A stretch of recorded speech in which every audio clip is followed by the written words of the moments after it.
feel like I'm at the Council of Elrond or something. and I am Elrond. You are. Yeah. Welcome to Between the Studs, and we have a very special guest. We have Stefan. Oh, Stefan. Yo, yeah, here I am. Yeah, my And name Chris. is Stefan. It's great to meet you guys. I just wandered in off the streets. No, he didn't. He's a longtime customer of the store, a good friend of Chris's, and he comes in a lot, or as much as you can. As much as I guess. can. And why is he here? Well, he used to be an official Lego store manager.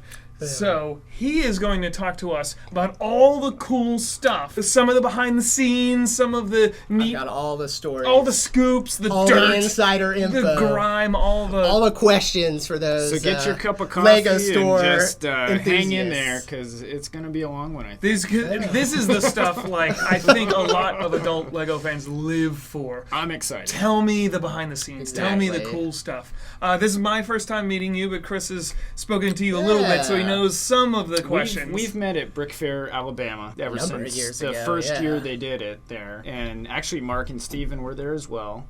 And Stefan always had the best castle scenes. Yeah, even better Yeah. than Mark and Stevens, I would say. I know Mark and Steven going way back from Castle days because we both had that interest. Yeah. Oh, yeah. So you are a big fan of Lego. Yeah, I was a fan of Lego prior to working at the Lego store. It's sort of what drove me to apply for a job there, right? Because I saw the store being built in Birmingham, the big Lego posters on the wall, and I was like, I have to work here because I was already like a huge fan. I mean, I was a teenager at the time. I guess I was like 18 when that store opened, so I was big into the AFOL online thing at the time. I had to work there. Like, as soon as I saw the store was going to open, I just had to make it happen. So what year did you start about? I worked there from 2009 to 2019. Or I guess February 2020 is when the store closed. So it was February 2010 until February 2020. Okay, I always try to relate dates in terms of Lego. Yeah. So that was 2010 was when Series 1 came out. Mystery figures, right? Yeah, it was later that year. Was it like summer of 2010 when those came out? I can't recall. I'm really horribly bad with dates. That was 11 years ago. Yeah. It was very quick that Series 1 came out when I was working there. I'm trying to think of when I started there, what themes were in the store. What year did Ninjago come out? Because it came out while I was... 2010.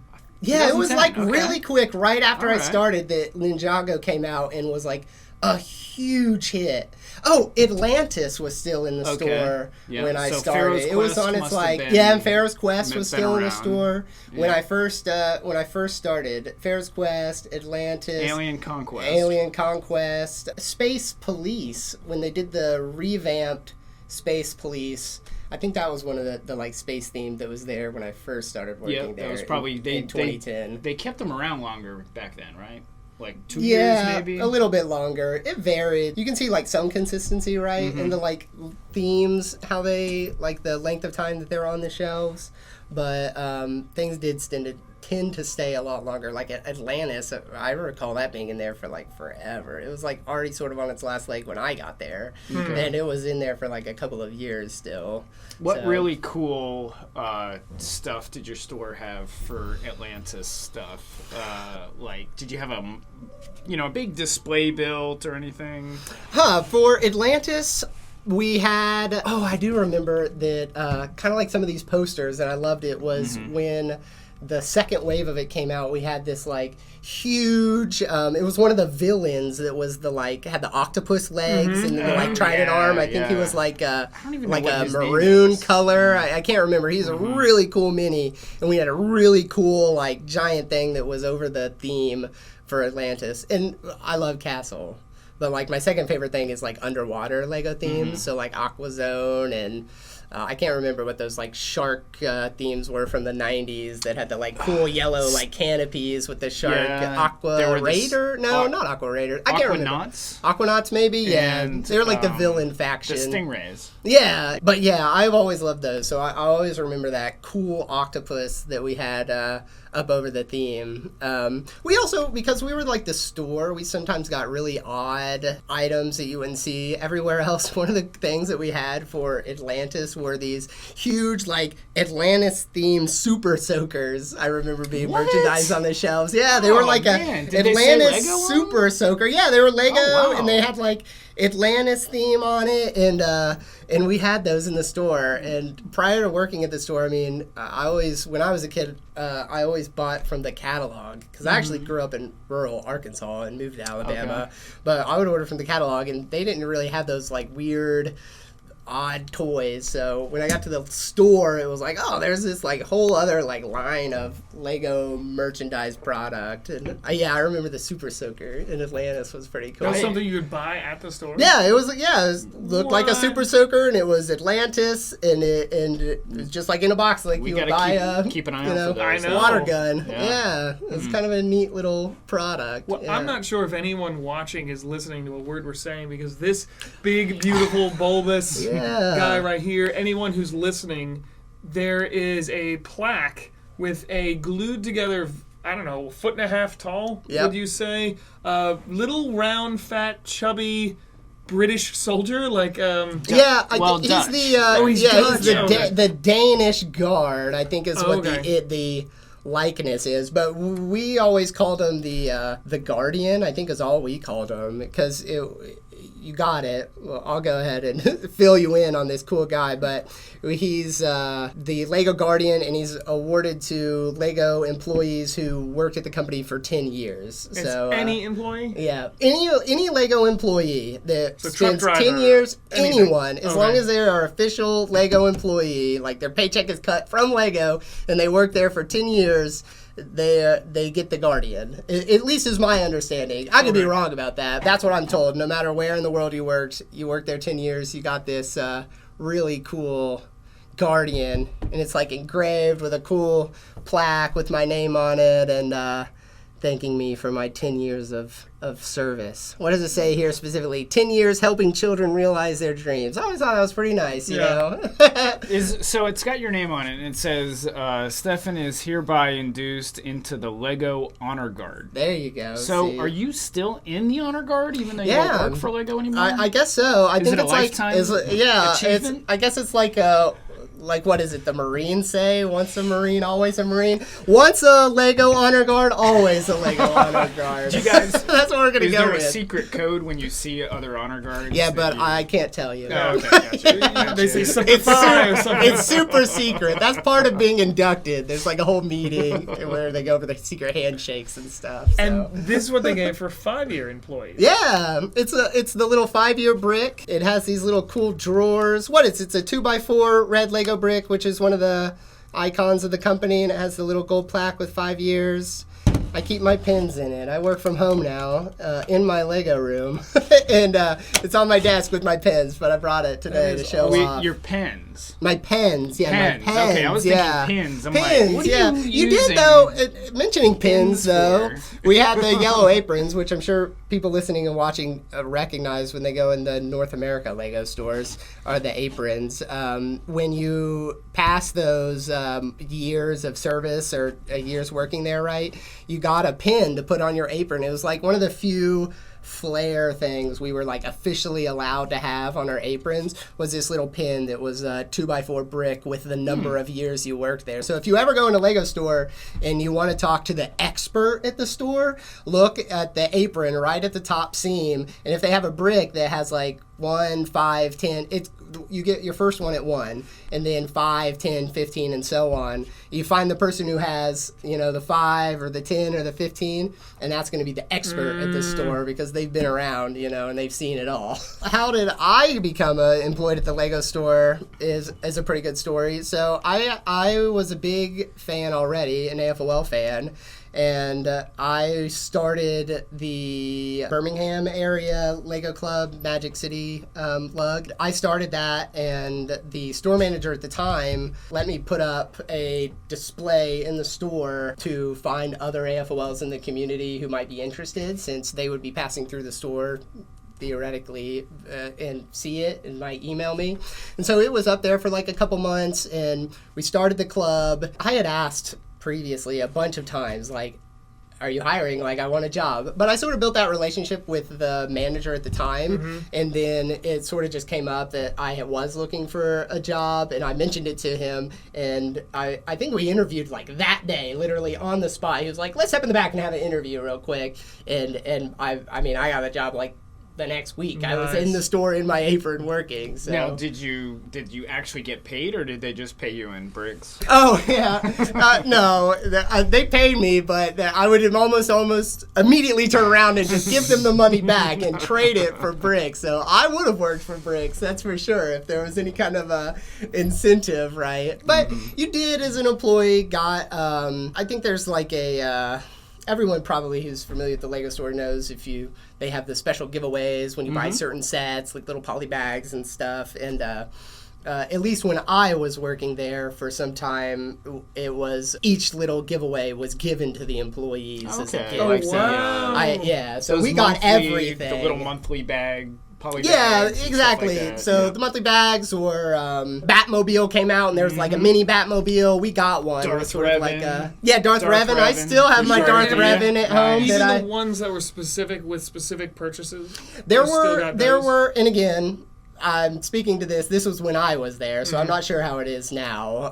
It was like a gift, a sort of a benefit that we got at the time I worked there, but it was basically everything. If it was a giveaway at the store, we received it. There was one exception that I can I'm certain there were more exceptions that I can't, but one very specific exception I remember was there was a Star Wars giveaway that was like the which the Star Wars fans out there are going to have to forgive me, because I'm sure they're like, oh, I can't believe you can't think of the name. But the worm that came out of the asteroid and tried to bite the Millennium Falcon, there was like a little box, and it was that specifically like coming up and biting it in like micro scale. And they only sent us like 10. So it was like, how'd you get for it? How were one you supposed day, to be able to get it? It was that May the 4th? It was, it was maybe one of the, May the 4th be with you things for buying whatever the UCS was at the time. It may have been when the Millennium Falcon re-released, but first, I think it was the Super Star Destroyer, because the Millennium Falcon had like specific things. It was like you had to be a VIP member, and you had to buy the UCS that had just released, and it had to be May the 4th.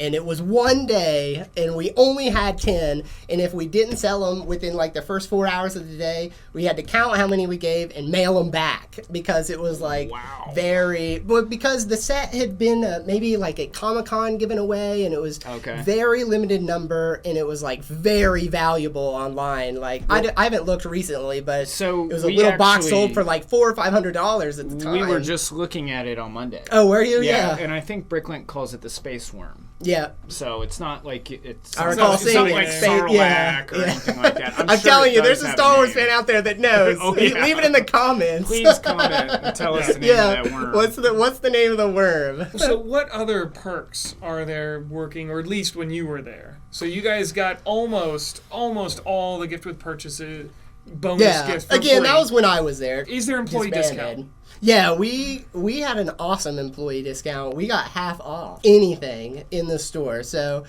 anything we wanted to purchase, 50% off. When I first started working there, so it was over 10 years, so the policy changed a lot over that 10 years, right? So when I first started working there, the employee discount was 30% off, and then on 4 days a year, once every quarter, it was the employee recognition day, and you got half off. So we would all sort of like make our pile or like our wish list and wait for that day. Did it have to be in store, or could you order on Lego.com with your discount? We could order at Lego.com. There was like a form you filled out, and and customer service called you on the phone and processed your order as an employee, right, with your employee number.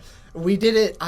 Honestly, I think I only ever did it one time, and I don't think it was even my order. It was me helping a Lego employee do it because we were the Lego store, so we had basically everything. And I mean, that's one of the benefits, right, of working there is we process all the shipments. So if something came in that we wanted, whereas now, if you were just a regular, Lego customer, you would have to wait in line for something sort of rare.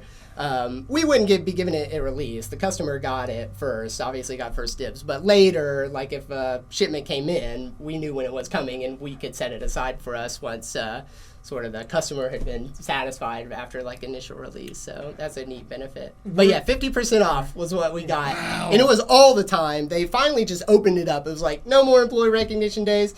50% all the time. There was like a max dollar you could spend every year though, so I couldn't win the lottery and then buy the place out at 50% and quit. Was there a limit on the amount of sets or duplicates? No, it was just a dollar value. If I recall right, you were allowed to discount to like $2,500 or something like that, so you could buy $5,000 worth of product for half off, right? What? So, I mean, it was a very generous, like, cap, but, and again, all of this is when I was working there. Yeah. I haven't worked there for, 2 years now almost, or, yeah, we're coming up on 2 years, so, all of that could have changed, but there's certainly tons of benefits to working in the Lego store.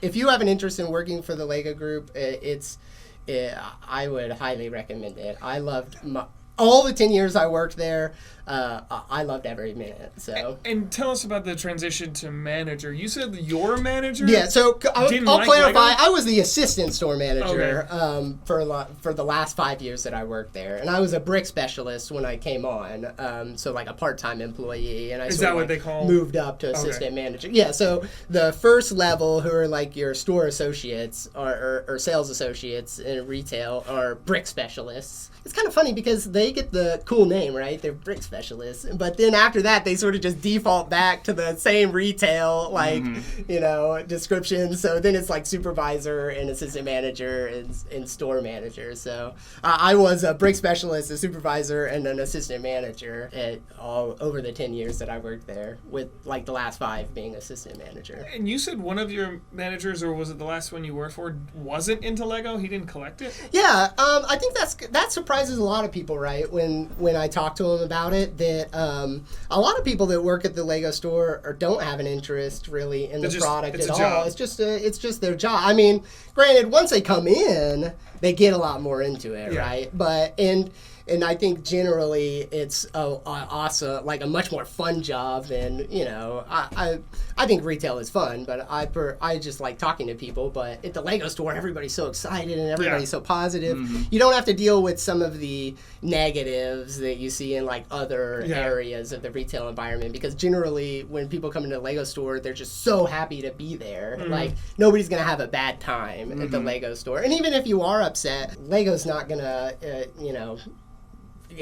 we're going to work our hardest to make you leave happy. Yes, yeah. So, and it's going to be particularly easy because you're at the Lego store. Yeah. It's like, how could you leave mad? Mm-hmm. I would say that. I can't even remember what your question was. I'm sort of like rambling on. I was asking about your boss. Oh, yeah. Okay, yeah. We were talking about, employees who were not particularly fans. Yeah, my manager just didn't collect like I did, or didn't have that AFOL background, right, that brought him into the store.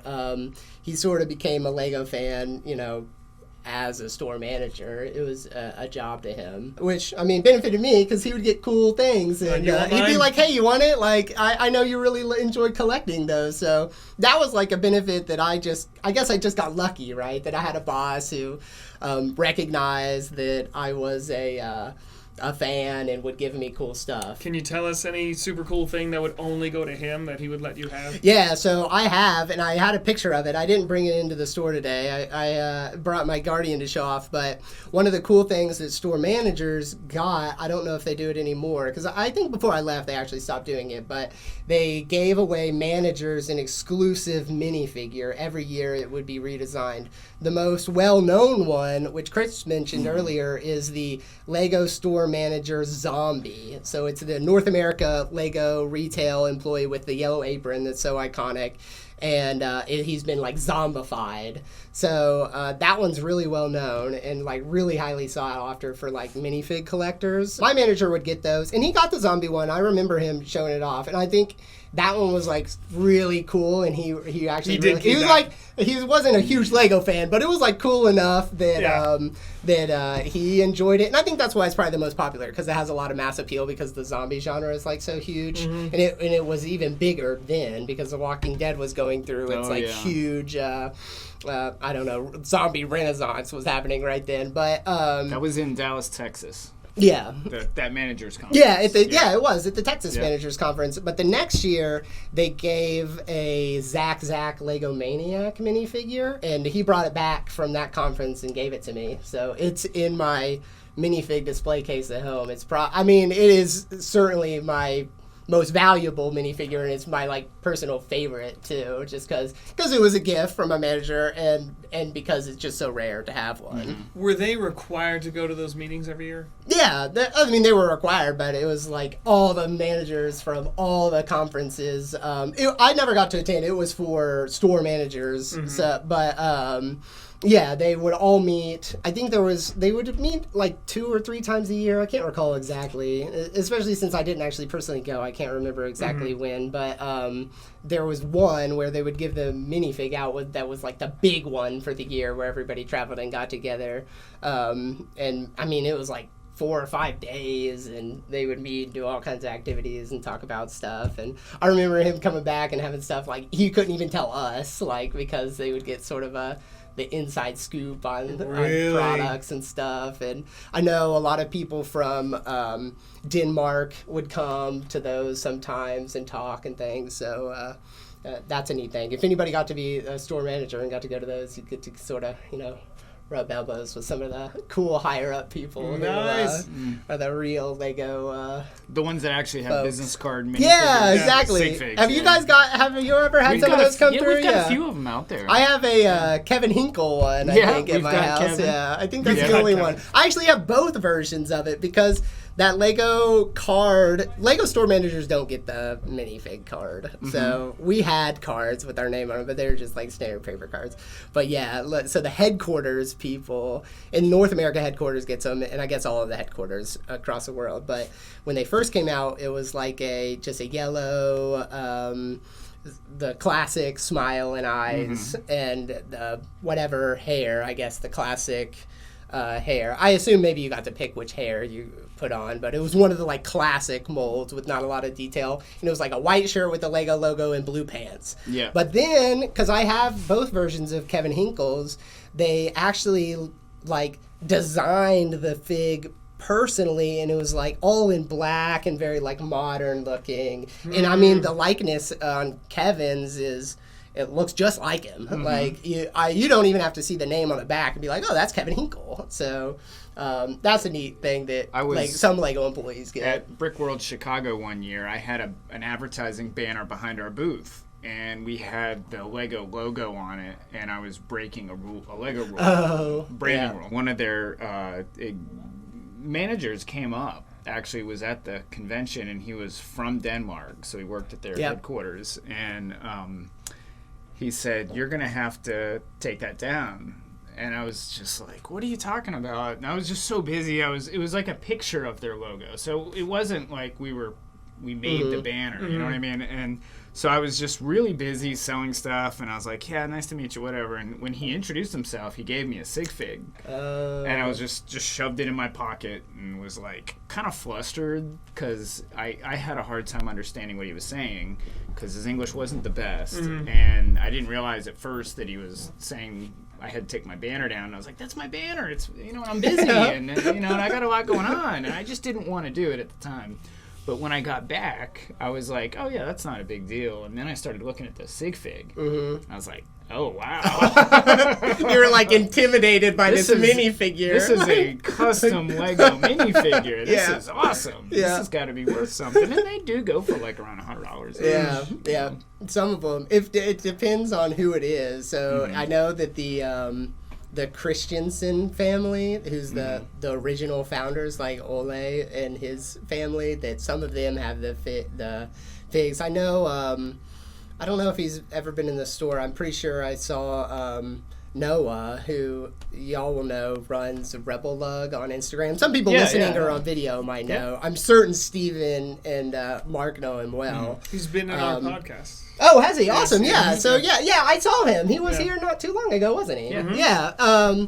I think he went to a convention very recently, and in Denmark, like, it's the Lego. I can't remember exactly what it's called, but it's like the official. It's like an official AFOL Denmark con. I don't know if he went after y'all interviewed him or not, but I saw that he got one from one of the Christiansens, and I was like, oh man, I was like, that is so cool. Like, I can't believe you were like so close that he actually could hand you a fig. That's so cool. Even me, who worked there for 10 years, I bet he gets mobbed. Was like, yeah, something like that. He must. Although it was sort of like a small convention. Looking at his pictures, where it was like Lego employees or like people they invited, like. It was sort of a, hush hush, and I'm certain they're taking the COVID thing very seriously too. Yeah. So I always wonder, how do they carry a bunch of figs? You think a flat fold has your cards, right? But do they have a fanny pack? They have one of those like car hop like coin things that like shuffles them out, yeah, it like shoots them out. They just have someone like behind them building them as they go. Like, here you go, sir. They have like a little minion, or they have a little Mindstorm robot that like follows them around and like catapults them at people. That would be hilarious. Are there any other advantages to working for the Lego store that we have not touched on? Advantages for working at the Lego store. I mean, there's like some lame, like not so fun ones. Oh, you get cool bricks, but I mean, you get to work for, I mean, in my opinion, one of the most well-run global companies like in the world. So it's like a really awesome exposure, especially, I mean, for like a young person who, wants a neat job and wants to develop professionally. Again, this is like not so fun, but if you had an opportunity to work for Lego, it's just one of the best run people by, and some of the smartest, most awesome people work there too, and you get to talk to them. And again, sort of like customers who came in the store, it's just impossible to be angry in the store, and it's just like impossible not to be nice because you work at the Lego store. And I loved my 10 years working there, and the store closed and that opportunity ended, but I would jump at the opportunity to work for Lego again. It is just the best company to work for. So you feel they really valued you guys and treated you guys well, aside from all the benefits you got. Yeah, we got those neat like Lego giveaway benefits and stuff, but all of the like real like professional benefits, I don't know, or career benefits are very like high up. They seriously value their employees. And they value their like development and their collaboration from like the lowest levels up to the highest levels. So it's just I can't speak highly enough of my experience working for Lego, and emphasize to anybody listening who's interested how bad. And they post all of their jobs on their website, and you can apply to anything from like I said, to the brick specialist at the retail store to VPs of whatever. It's all on the same website at lego.com. You just send your resume. Can you bring the honor guard back over here? Yeah, sure. I had another question. So what happens at 15 years? Oh, at 15 years. Okay, yeah. So the Guardian is 10 years. At 15 years, if I remember correctly, I actually never saw the other things, but I was told that at 15 years, I think he gets a watch or like a pocket watch. He gets some kind of accessory that hangs on him, like a badge maybe. I can't remember exactly. So they give you the same thing, but he's slightly different? He gets like upgrades for further years. So at 15 years, I'm pretty sure it was like a watch or something, some kind of accessory that straps to him. And then at 20 years, he gets this guardhouse that goes over him. One of the store managers in Atlanta, at least at the time, I think did get the 15-year. I never saw in person, but I remember her passing it. And it's this guardhouse that like fits over him. And then at 25 years, so he did 10, 15, 20, 25 years, the master builders interview you and your family, and they try to find something that you're interested in, and the Lego Master Builders design you a custom creation. Is it a surprise? It's a surprise, yeah. Okay. You don't know. That's what they, like I said, they interview you, and they interview, like, your family or people close to you, and sort of try to grasp like an idea. The one I heard of, and again, this is me just hearing this, I never saw it, so I don't know exactly how it works, so take this with a grain of salt. But the one gentleman who got it in the time there was a big Ohio State football fan. It may have been a different, I recall them saying Ohio State, but the master builder built him the stadium, the football stadium, and hand delivered. It was like a custom creation. So cool. And I don't know what the scale of it was. I never saw pictures or anything, but it was just told to me that that's what they ended up buying him after they interviewed him and talked to him about, what his interests would be. It was glued together as well? Yeah. These are all assembled in the model shop, and the model shop is in North America too. So, and that's where the master, or at least some of the master builders, is that build all the things for like Legolands and the huge creations. If you go to the flagship stores, which are like the huge stores like Disney World, they may have a new name now, but we used to always call them flagship stores. But I've heard that too, yeah. Them and that team in the model shop build these, and they glue them because I assume it's built sort of in the same way you would for like a Legoland display or a flagship store display. So that's 25 years. 25 years. And then 30 years. I don't know. In 30 years, they're like, you don't get anything. You get to retire. At some point, I don't know. You get a gold brick, right? At some point. Oh, a gold brick. I recall the gold brick being a thing. Maybe that's the like 15-year. Or gold plated? What? No. Real Like a solid gold gold brick. Yeah. Maybe it is 30 years. Yeah. I don't know. Wouldn't that be 50? Because gold is usually at a maybe 50. There you go. Maybe it is. Yeah. Who would work there for 50 years? Man. I guess. I mean, I could see working there for 50 years. It's just such a fun job. That's a long time. Yeah. I know. 50 years. 75. Yeah. Maybe some people just can't be torn away. That is awesome. Are there any cool. standout stories to you working Standout there? Like stories. with customers or just some that you were allowed to tell? I don't know. Like really one of the like cooler parts was just all the like neat people you got to meet that would come into the store, because obviously the Lego store is like a destination sort of experience. So, and we weren't in like a flagship store. I'm sure like a store in Orlando or any of the big stores in Chicago or anywhere would have like actual celebrities come in, right? We were the Birmingham store, so we didn't have we would have like Alabama football players come in sometimes. I mean, those are celebrities to us at the store, and particularly to employees in the store who are like sports fans. So, but you would just get to meet like really, really cool people from like all over the world. And the Lego store is like an environment where I've already mentioned a bunch. I sound like a broken record, but it's like everybody's so happy, and we all have like sort of a shared interest, especially me because I had an interest in the brick. But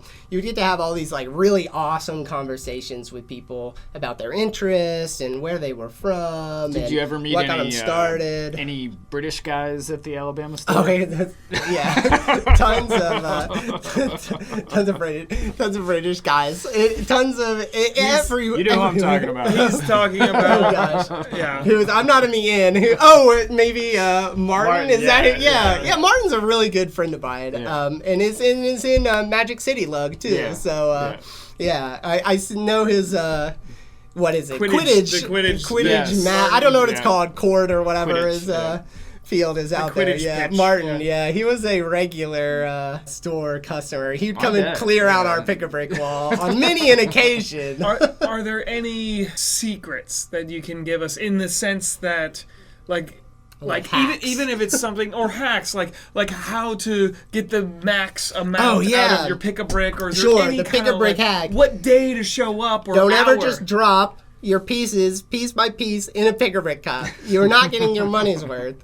You need to put the pieces together in, like, if you're getting one specific piece, like a 2x4 brick, and you want like tons of it, just Google it, and there's a whole breakdown, because Lego enthusiasts are are crazy, and they've like done the math and they've built it perfectly to maximize your thing. So don't ever put your little pick-a-brick pieces in there individually unless they're like really, really, really tiny. We used to have sort of an employee thing where we would fill pick-a-brick cups, and then we would take water and we would pour the water into the pick-a-brick cup, and we would dump the water out, and we would compare who had less space in their pick-a-brick cup to like figure out who had the least amount of wasted space. Our Lego Olympics that he wants to do. Yeah, there you go. I totally forgot about that. Yeah, who can fill a pick-a-brick cup? Yeah, that's how we tested it with water. We would fill the cup up and then level it with water and then dump the water out. Okay. Whoever had less water won, right? What about any other hacks? Like, is there a better day of the week to go or time to go? Is there anything like that or any other hacks? I mean, I would definitely get the Lego VIP card that everybody's familiar with. I think it's one of the better loyalty programs that like a retail store offers. And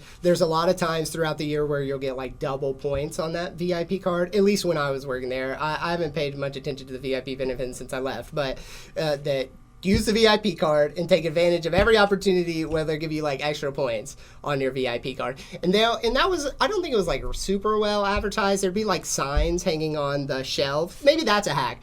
At least when I worked there, I haven't been in a Lego store in a little while, but there were these little signs that nobody ever paid attention to on the shelves that had like little details about you can get extra VIP points for this, or you can get an extra little baggie for this that would change like once a month, right? That like look around and see if they have those little things to get you extra VIP points or to go get your little Lego baggies or anything like that would be great. There is a good hack that I don't know that people don't know about, but we used to, at least we used to, and it may not be the case anymore, you could ask, but we used to discount damaged sets. So we weren't allowed to put sets on the shelves unless they were pristine, right? They had to be, we had like a selection of discounted or damaged sets in the back on a shelf, and you could ask if we happen to have some damaged sets in so like they were in city. like a back room. Yeah, exactly. Okay. Yeah, they'd be in a back room. The store puts them in the middle. The Yeah, store yeah. has them From time to time. Maybe they have some in the back too. Yeah. If they can't fit them all out. Yeah, Okay. and I think it was like depending on the damage or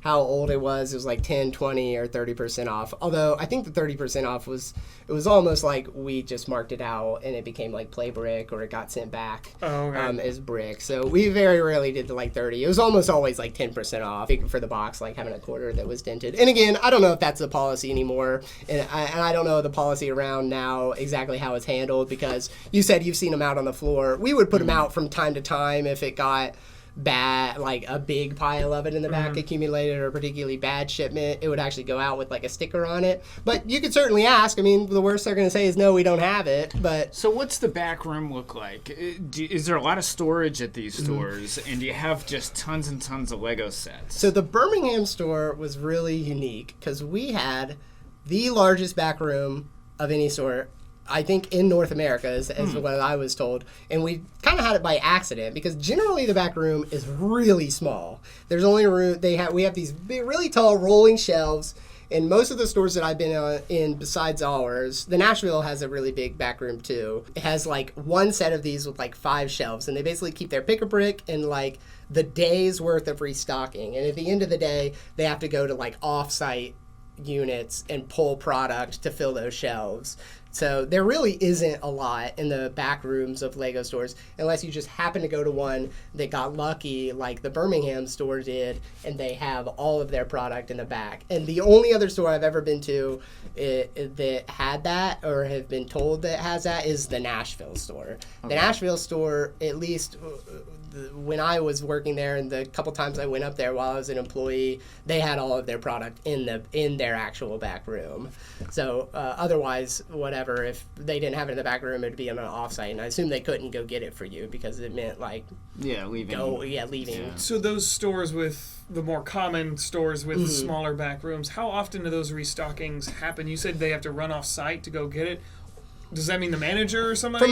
From my understanding, it was like the end of the day, like a team of the employees would go to whatever their offsite place was and pull the product from the day. I'm certain there's like a report you could print off for like what sold today and like what they needed to pull from those offsites and restock the back room so that they could restock the floor through the next business day. I didn't work at that store. We were like super lucky and had a huge back room, like one of the biggest back rooms in North America, and it was like the smallest store, the Birmingham store, just because we got lucky. So we never had to deal with that, the logistics of that. We only had to walk to the back and everything was there. So I will say, when I first started working at the Lego store, we kept a ton of stock in the back room. We had a huge back room and it was always full. We were always fighting for more storage space in the back and like reorganizing the shelves to fit just like one more set because it was like almost bursting at the seams, and we had a huge back room.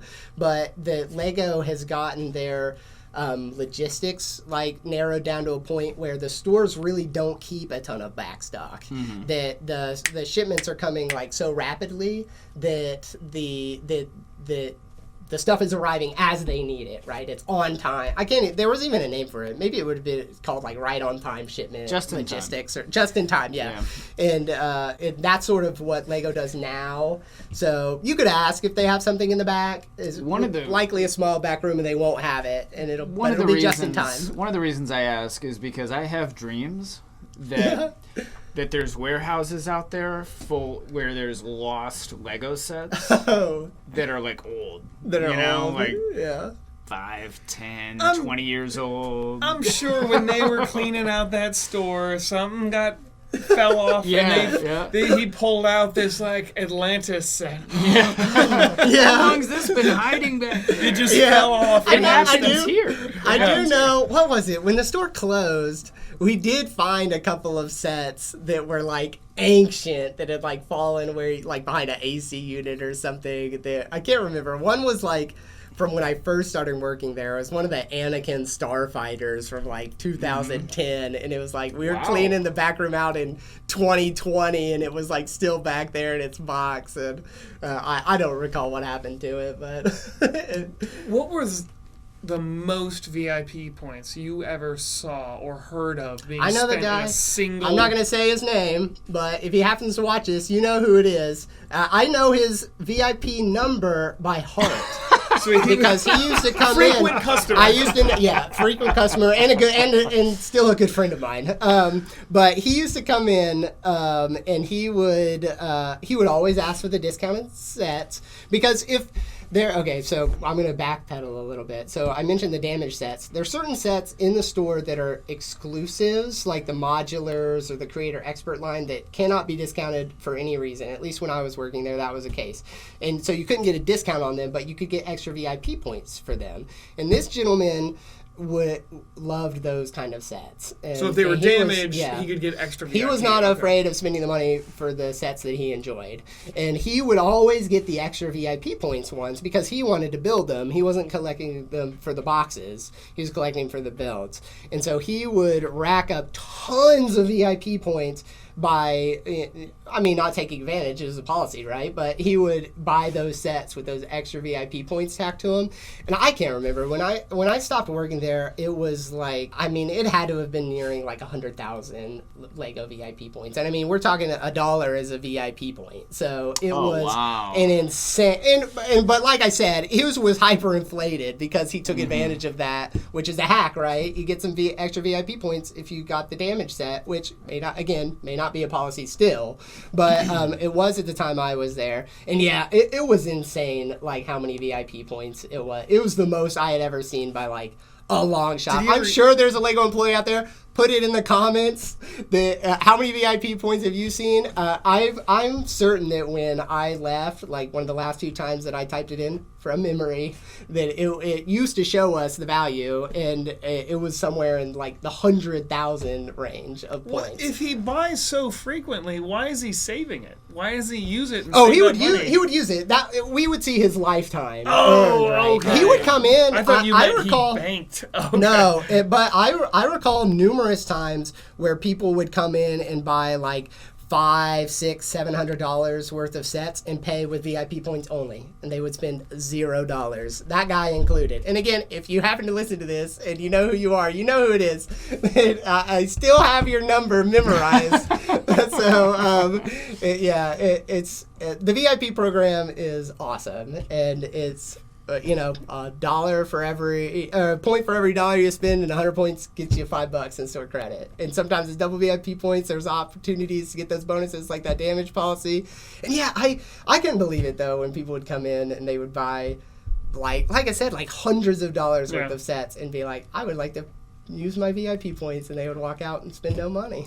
It's pretty cool. That is awesome. They've changed that since then, though, right? Have they? I don't think What's it's the policy direct. now? They literally just did it probably right after they closed. Oh, okay. They basically That's again. I've been trying to clarify. Like, this is when I worked there. I have no idea. I'm not a representative anymore. So from what I've heard, take everything I say. Mathematically, it works out to still be about the same, but the amount of points is way more confusing. It's like they split the stock. Yeah. So they moved the program like in the last year I was there, where it was like smarter. I can't remember what it was, but it was like app based kind of. So it got easier for some people, but it was like way more confusing for people who'd done it for like 9 years. By all you had to do was like scan your card and your points were all there.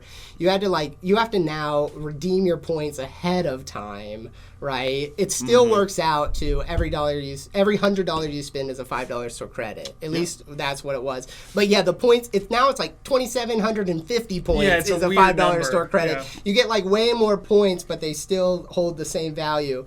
And I can't recall exactly, but I think the reason for it was that 100 points as a $5 store credit didn't translate well across like globally.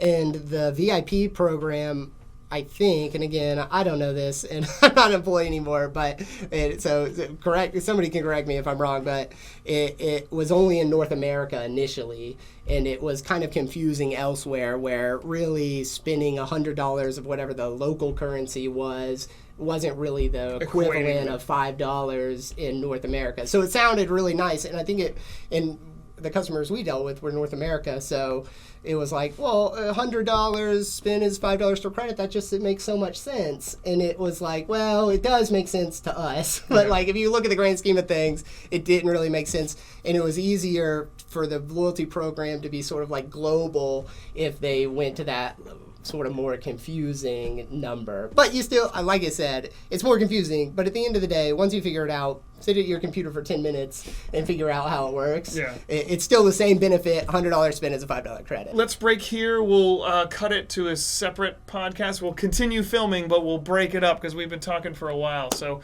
we'll look for part 2 next week. Give us a like, comment, share, and subscribe, and we will see you guys later. Thank you so much.